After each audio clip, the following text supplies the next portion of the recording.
복된 주일, 오늘은 갈라디아서 5장에 있는 말씀을 통해 포도나무의 좋은 열매 두 번째 시간으로 함께 말씀의 은혜 나누도록 하겠습니다. 우리 지난 시간에 포도나무의 가장 좋은 열매인 사랑의 열매에 대해서 함께 나누었죠. 사랑의 열매는 어떤 것입니까? 이렇게 묻는다면 바로 예수 그리스도, 하나님께서 예수 그리스도를 통해 보여주신 아가페 사랑을 통해 우리에게 허락된 하늘의 풍성한 은혜다라고 말씀드릴 수 있습니다. 내 상황에 상관없이, 상대의 어떠함에 상관없이 하나님께서 그 사랑 우리에게 실천하신 줄 알고, 비록 손해되고 어렵다 할지라도 묵묵히 나를 내어주는 사랑, 그것이 바로 사랑의 열매의 가장 중요한 특성이다라는 것을 함께 나누었습니다. 오늘은 성령의 남은 열매가 여러분 8가지가 있죠. 이 8가지를 다 다루었으면 좋겠는데, 오늘은 그 중에서 우리 교회 공동체에 필요한 열매 몇 가지만 함께 추려서 생각해 보도록 하겠습니다. 여러분, 오늘 말씀을 들으면서 이 풍성한 열매가 내 삶 가운데, 우리 믿음의 공동체에, 또 우리 가정에 풍성하기를 기도하는 마음으로 함께 말씀의 은혜 나눌 수 있게 되었으면 좋겠습니다. 여러분, 오늘은 8가지 남은 그 성령의 열매 중에서 먼저 기쁨의 열매와 인내의 열매를 생각해 보려고 합니다. 우리 성경에는 보니까 시락이라고 이렇게 표현이 되었죠. 기쁠히 즐거울라. 그래서 즐겁고 기쁜 열매, 바로 하늘의 열매, 성령의 열매다라고 이렇게 말씀하고 있습니다. 여러분, 오늘 교회에 오시는 그 마음이 어떠셨습니까? 교회 올 때 즐거운 마음으로, 기쁜 마음으로 오셨습니까? 우리 기쁜 마음으로 오셨다면 기쁜 마음으로 오셨는지 옆에 분들 한번 얼굴 한번 봐주세요.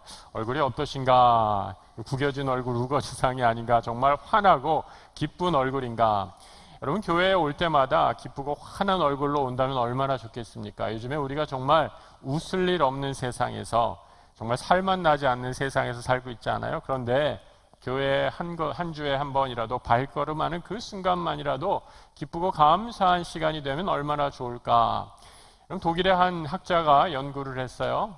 성장하는 교회, 영향력 있는 교회, 부흥하는 교회의 특징이 뭔가라는 것들을 살펴보니까 대체로 한 3가지 정도로 정리가 된다라는 거죠. 첫 번째가 아주 예배 시간이 은혜로웠다라는 겁니다. 예배 드릴 때마다 모든 성도들이 함께 집중하면서 귀하고 감격의 예배를 드리고 있었다라는 거죠.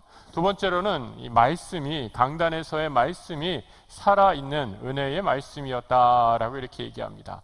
또 하나, 세 번째로는 아주 작은 교회의 소그룹 모임들, 우리로 얘기하면 구역 모임들이죠. 그 구역 모임들이 아주 잘 이루어지는 교회, 우리도 함께 생각할 수 있지 않습니까? 그런 교회들이 바로 성장하는 교회, 부흥하는 교회, 영향력 있는 교회의 공통적인 모습이었다라는 거죠.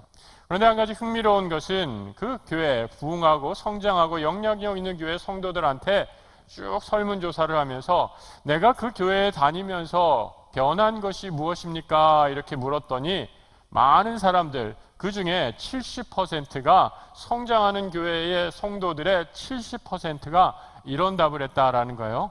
이전보다 훨씬 더 많이 웃게 되었습니다. 예. 여러분, 얼마나 우리 가운데 웃음이 있는가라는 것, 기쁨이 있는가라는 것, 우리 삶의 성도의 귀한 성령의 은혜의 열매 가운데 하나이죠. 여러분, 우리 성도님들한테도 똑같이 적용됩니다. 여러분, 기쁨의 열매가 있습니까? 여러분, 요즘 세상은 너무 선택할 것이 많아서 어려운 세상이죠. 그것 때문에도 힘들어하고 짜증이 나기도 합니다.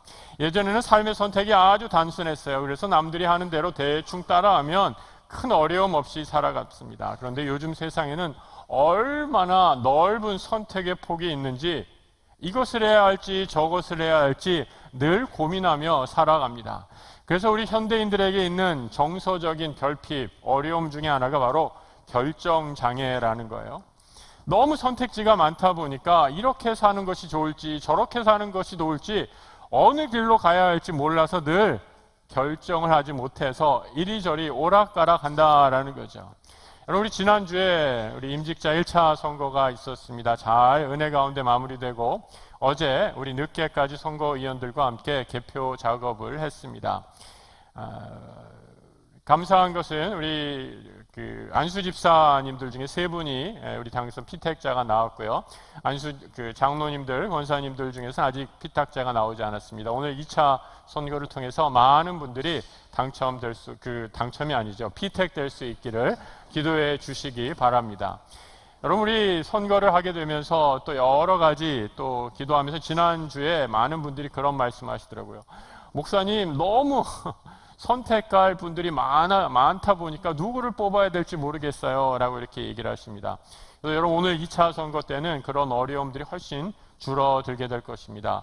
우리 장로 후보들, 그리고 안수집사 후보들, 권사 후보들을 우리 배수에 맞춰서 1차 선거의 투표대로 쭉 정리를 했습니다. 그래서 그 투표 수에 맞게 쭉 정리를 했으니까 한 분도 빠짐없이 선거에 참여하셔서 우리 교회에 하나님께서 예비하신 우리 임직자들 또 종들이 많이 일꾼들이 세워질 수 있기를 함께 기도해 주시면 좋겠습니다. 여러분, 예전에는 그냥 옷이 한 벌이면 그냥 아무 한 벌이나 입고 걸치고 나가고 그랬죠.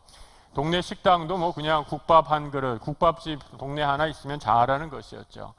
근데 요즘에는 서울 시내에 정말 세계 각국의 레스토랑들이 다 들어와 있습니다. 점심에 뭘 먹을까 이렇게 고민하지 않습니까? 저는 오늘 주일 아침에 올 때 오늘은 어떤 넥타이를 할까라고 고민하면서 왔습니다. 이제는 너무 선택이 많아서 무엇을 택해야 될지 고민하는 이런 세상이죠. 우리가 짜장면 집에 가면 늘 고민하는 거 있잖아요. 짜장면을 먹을까, 짬뽕을 먹을까. 하도 결정을 못하고 이리저리 우왕좌왕하니까 짜장면집 주인이 열받아가지고 만든 메뉴가 짬짜면 아니에요? 2개 같이 드십시오 라고 이렇게 그 결정을 못해서 그런 시기까지 되었습니다. 여러분, 어떤 성도님들 중에서 목사님, 언제 우리 자녀 결혼시키면 좋을까요? 날 좀 주세요. 언제 이사 가면 좋을까요? 이렇게 날짜 좀 달라고 물어보시는 분들이 있어요. 예전에 우리 무당한테 가서 그런 거 물어봤죠. 무당한테 가서 복채 든든히 주면 여러분 가장 길한 날로 그런 날 아마 정해 줄지 모르겠습니다. 그런데 여러분, 기독교는 그런 종교가 아닙니다. 내가 무엇을 해야 될지 그런 거 가르쳐주는 그런 종교가 아니죠. 중세의 유명한 성자 어거스틴은 이렇게 말을 했어요. 여러분, 어떻게 말했는가 잘 들어보시기 바랍니다. 하나님을 사랑하십시오. 하나님을 깊이 사랑하십시오. 하나님을 아주 깊이 사랑하십시오. 그리고 당신 마음대로 하십시오. 그리스도 안에 있는 자유함을 누리며 하나님의 그 사랑 안에 있을 때 때로 우리 실패할 수 있죠. 때로 결과가 내가 원치 않은 결과도 나올 수 있습니다. 하지만 분명한 것, 하나님의 은혜의 장중에 사로잡힐 때 우리는 늘 기쁨으로 감사로 믿음의 길을 걸어갈 수 있습니다. 때로 실패한다 할지라도 아주 넘어지지 않습니다. 하나님이 나와 함께 하신다라는 믿음의 확신 때문에 우리는 늘 기쁨으로 감사로 살아갈 수 있죠. 하나님이 함께 하신다라는 믿음 가운데 교회의 모든 성도들은 항상 기쁨이 넘쳐야 합니다. 말씀 들으면서 기쁘고 성도들과 함께 교제하면서 기쁘고, 여러분, 진수성찬은 아니다 할지라도 국밥 하나 반찬 하나 있는 것도 함께 즐거움을 나누고 기뻐할 수 있는 것이 바로 우리 성도들의 삶인 것이죠. 여러분, 세상의 사람들은 어떤 조건이 맞아야지 기뻐하죠. 내가 원하는 직장에 들어가게 됐을 때, 우리 자녀가 좋은 학교에 들어가게 됐을 때, 그토록 바라는 승진이 되었을 때, 급여가 올랐을 때, 뭐 여러 가지 조건들이 있죠. 하지만 그런 조건들이 다 이루어지지 않으면 그래서 쉽게 실망하고 절망한다라는 겁니다. 그런데 여러분, 오늘 성경이 말하는 기쁨, 희락은 이러한 감각적이고 어떤 내 삶의 조건이 만족되어서 이루어지는 그런 기쁨보다 한 단계 더 깊은 그런 영적인 기쁨이죠. 하나님과의 교제 가운데, 하나님과의 샬롬의 관계 가운데 이루어지는 하늘의 평안 가운데 누리는 근원적인 기쁨입니다. 세상에 많은 사람들이 착각하는 것 중에 하나가 있습니다. 내가 무엇을 이루면 기쁘겠다, 행복하겠다라고 생각하죠. 그래서 돈을 얻기 위해, 성공하기 위해, 지위를 얻기 위해, 인생에서 내가 원하는 것을 성취하기 위해 모든 노력을 기울이게 됩니다. 여러분, 사람들이, 그런데 많은 사람들의 증언, 또 많은 학자들의 연구에 따르면 이런 것들은 결코 인간의 삶을 행복하게 하지 못한다라는 거죠. 여러분 주변에 내가 원하는 것 다 이룬 사람 행복해지는 것 보셨습니까? 결코 그렇지 않습니다. 학자들이 정말 행복의 근원이 어디에 있을까? 기쁨의 근원이 어디 있을까? 연구를 거듭하죠. 정말 우리 몸 안에 이 행복 DNA, 기쁨 DNA라는 것이 있어서 누구에게는 그게 있는데 나에게는 없어서 늘 내가 이렇게 불안하고 기쁨이 없는 것일까? 여러분 지금까지 연구한 결과에 의하면 그런 행복 DNA니 기쁨 DNA니 이런 것보다도 사람을 행복하게 하는 것, 정말 기쁘게 하는 것, 두 가지 C, 영어 알파벳에 두 가지 C가 필요하다라고 이렇게 얘기합니다. 첫 번째로는 커넥션 이렇게 얘기해요. 첫 번째 C는 커넥션, 이렇게 연결되어 있다라는 거죠. 이 세상을 살아갈 때 나 혼자 살아가는 것이 아니라 누군가 나와 함께 마음을 터놓고 얘기할 수 있는 친구들과 함께 연결되어 있을 때 믿음의 사람들은 우리 성도들이죠. 우리 교회 공동체죠. 여러분 이런 사람들은 결코 좌절하거나 절망하지 않고 이 상을 살아가면서 즐겁고 감사하고 기쁘게 살아갈 수 있다라는 겁니다. 여러분 우리는 가장 근원적으로 영적으로 하나님과 연결되어 있는 사람들이죠. 하나님의 은혜 안에서 바로 생명나무이신 예수 그리스도께서 우리의 생명나무 되어주시고 우리는 가지 되었기에 믿음 안에서 늘 기쁘고 감사한 삶을 살 수 있는 것 아닙니까? 두 번째 C는 무엇이냐? 커뮤니언이라고 이렇게 얘기합니다. 커뮤니언, 여러분 주로 교회에서 많이 쓰는 말이죠. 여기에 홀리 커뮤니언 이렇게 붙으면 홀리 커뮤니언이란 말은 이 성찬을 의미합니다. 그런데 이제 세상적으로 쓰일 때는 어떤 공동체 함께하는 모임들을 커뮤니언 이렇게 얘기를 하죠. 여러분 내가 어딘가에 소속이 되어 있다, 내가 누군가와 함께한다. 나는 오늘 3.1절 100주년 기념주간 아닙니까? 내가 대한민국 사람으로서 이 대한민국이라는 국가 공동체에 소속이 있다라는 것 얼마나 나를 기쁘게 하고 행복하게 하는지 모릅니다. 여러분 나라 잃은 백성을 한번 생각해 보십시오. 이런 기쁨을 누릴 그런 것을, 이런 기쁨을 전혀 깨닫지 못하는 거죠. 우리 선조들이, 우리의 믿음의 지사들이, 믿음의 선배들이 이 나라를 목숨 걸고 지켰기에 우리가 대한민국의 사람으로 그 공동체의 일원으로 기뻐할 수 있는 그 토대가 마련이 된 것 아닙니까?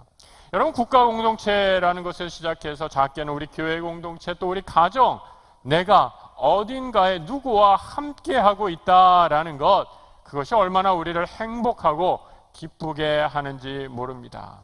여러분 우리 옆에 있는 분들 한 분 한 분이 바로 우리가 함께하는 내 기쁨의 아주 귀한 기쁨의 그 근원, 그 기쁨의 원인이 되십니다. 그래서 옆에 있는 분들 정말 소중하게 생각하셔야 되죠. 여러분 우리 안에 하나님과 연결되어 있고 성도들과 함께 교제하며 이 귀한 공동체에 함께하는 것, 그래서 하늘이 주시는 성도의 기쁨의 열매, 희락의 열매를 풍성하게 맺는 우리 교회 되기를 우리 주님의 이름으로 축복합니다. 여러분 두 번째 우리 안에 필요한 열매는 바로 인내의 열매입니다. 여러분 언제 인내하십니까? 정말 인내하시나요? 우리가 사람들이 함께 있으면 내 사회적인 체면 때문에, 또 교회에서는 직분 때문에, 가정에서는 아이들과 함께 있을 때 부모라는 이유로, 또 어떤 엄마 아빠라는 이유 때문에 그래도 참게 되죠. 그런데 여러분 사람이 얼마나 인내하는가라는 것을 제일 볼 수 있는 게 내가 혼자 있을 때 아닙니까? 내가 혼자 있을 때도 얼마나 잘 참고 있는가라는 것이 인내를 드러내주는 아주 중요한 바로미터 가운데 하나라고 하죠.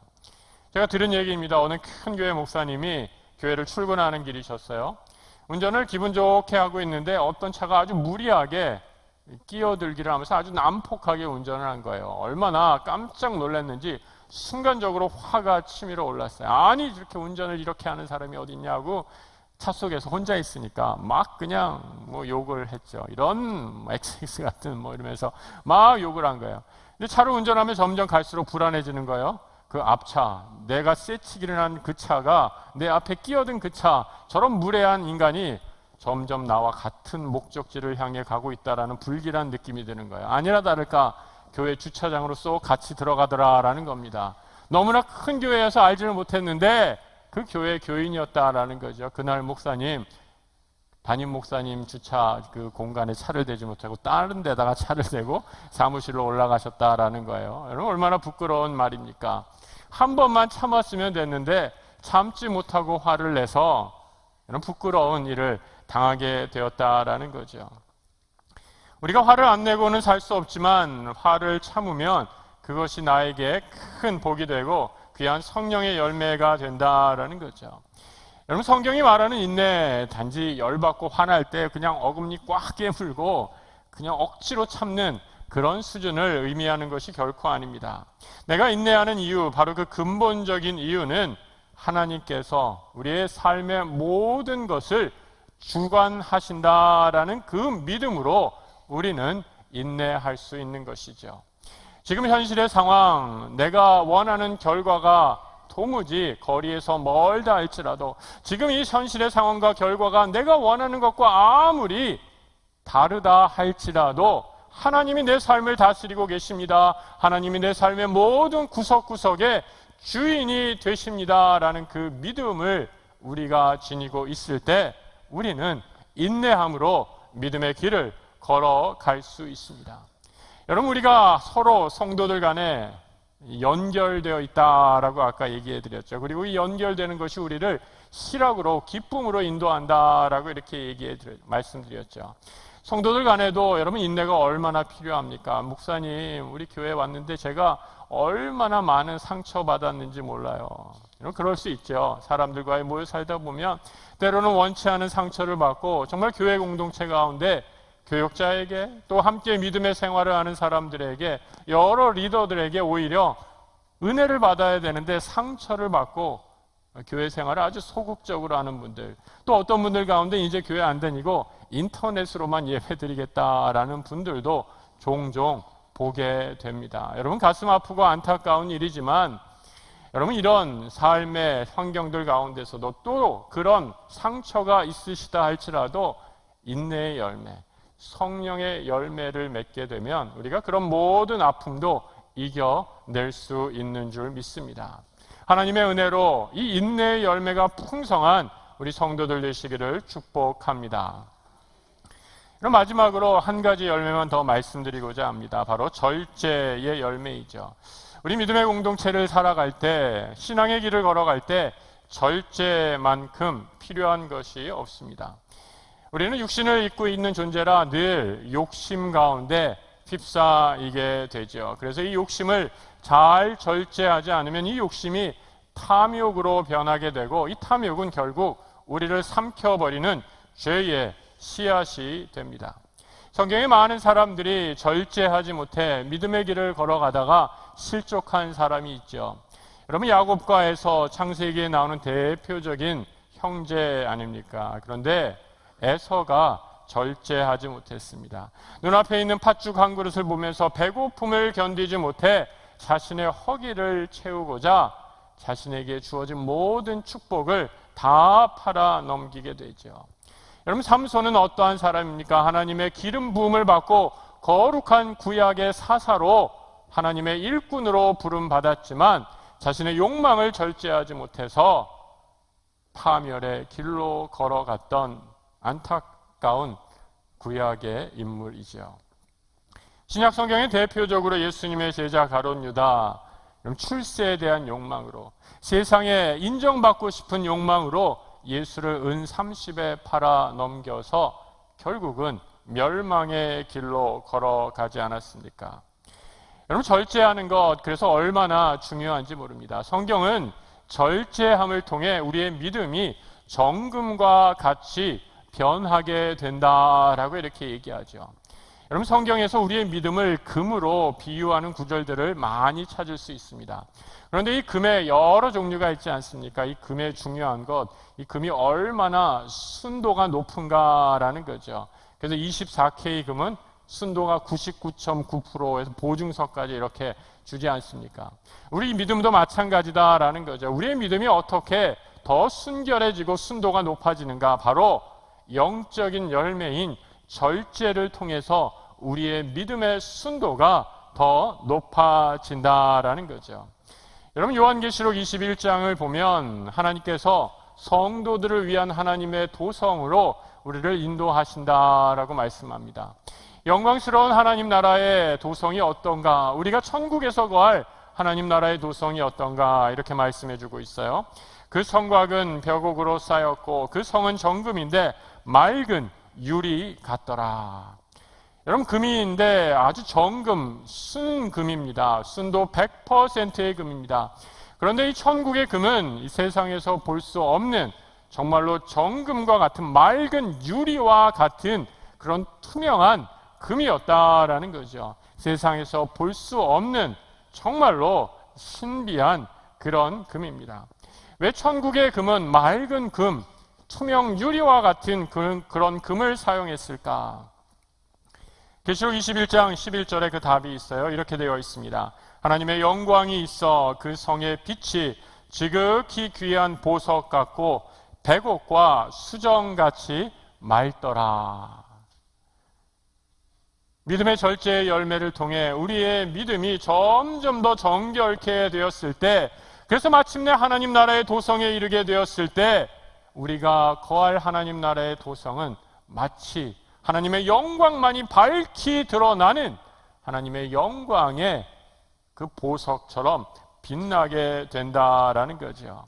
세상의 것으로는 하나님의 영광을 가리울 수밖에 없죠. 불순물이 섞이고 내 욕심이 섞이기 때문입니다. 여러분, 이 구절을 묵상하면서 저는 그렇게 다시 한번 무릎을 쳤습니다. 아, 그렇구나. 절제의 열매란 바로 그런 것이구나. 하나님의 영광을 드러내기 위해 나의 영광을 내려놓는 것, 절제하지 못해 나의 욕심으로 내 영광을 위해 일한다면 그만큼 하나님의 영광이 가리워지게 되는 거죠. 천국의 상급이 그만큼 줄어들게 되죠. 내 욕심을 절제하지 못하고 내가 영광을 받으려고 사역한다면 결국에는 하나님의 영광을 가로채는 거죠. 여러분, 교회 공동체에 그래서 꼭 절제의 성령의 열매가 필요합니다. 내 이름을 드러내는 것이 아니라 하나님께 영광을 돌리는 것, 이것만큼 중요한 것이 없죠.